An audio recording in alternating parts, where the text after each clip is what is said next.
In fact, the St. Paul Times called him a raconteur. And to be honest with you, I had to look up that word. It means gifted in storytelling. I like that word. It suits him well. A year ago, my sister Kelly sat down at the dining room table with Larry, recording story after story after story.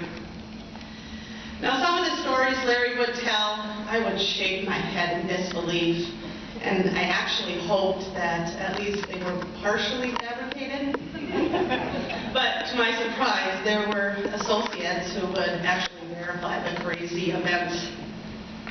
Well, last week I titled about 150 recorded stories for Larry's website. The notebook Kelly gave me had a story number 20 listed, but it was followed by several question marks.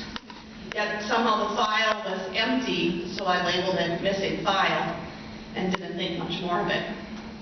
At 3 a.m. this morning, I was picturing this room and recalling the two kind gentlemen who helped us set up for the event. Not knowing how many people would be gathering here today to celebrate in Larry's honor, the gentleman offered to roll in some backup carts of folding chairs. So I was picturing the chairs on the carts lined up against the wall, and then I realized what was once in that empty file, number 20. The story was about the Civic Center. According to Larry, some time ago, a self-declared preacher would rent the Civic Center on Sundays. And every Sunday, he wanted the room to be filled with chairs, but sadly, every Sunday, only the preacher's mother would show up. The chairs would go up, and the chairs would go down. The workers grew weary of setting up the unused chairs every week.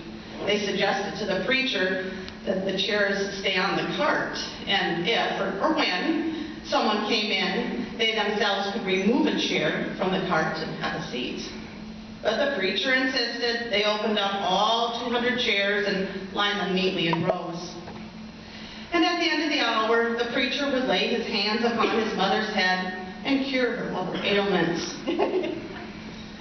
And then back the 200 chairs would go until the next week. And so it was, week after week, only his mother showing up to be cured. And then my father said, one week, the room next door to the preacher was being rented for a dog show.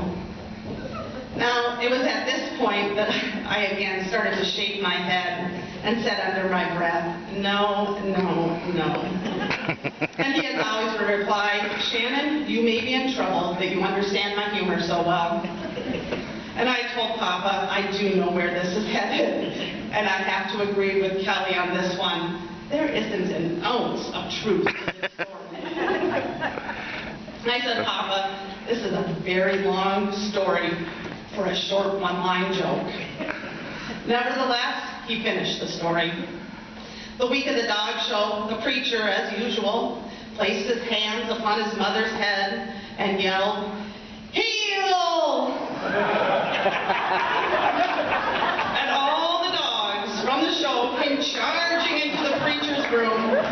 The neatly lined chairs went flying by into the air and came down with a thunderous clatter. The dog owners were soon to follow. And from that week forward, the preacher would have more than one follower. Now, who knows? Maybe the story was somewhat true. You'll have to decide that one for yourself. The stories that did survive the cutting room can be heard at Haws.AVI. And I hope you enjoy them, because we certainly have. Thank you.